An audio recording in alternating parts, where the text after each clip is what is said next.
very excited that Chabot and Las Positas has put on this session with Dr. Garcia because it's important for all of us to understand the philosophy behind how we can better serve our Latinx student population. I was interested in coming to see Dr. Garcia to hear about how an organization like La Familia can support a community college and specifically support the HSI community. I was interested in getting to know more about it, and also I was invited as the guest speaker for the land acknowledgement of the Chabot College.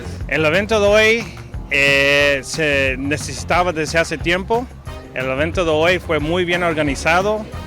Tuvimos el honor de tener una investigadora que se llama Gina Garcia, que se enfoca en lo que son Hispanic Serving Institutions, y Chabot College es un Hispanic Serving Institution.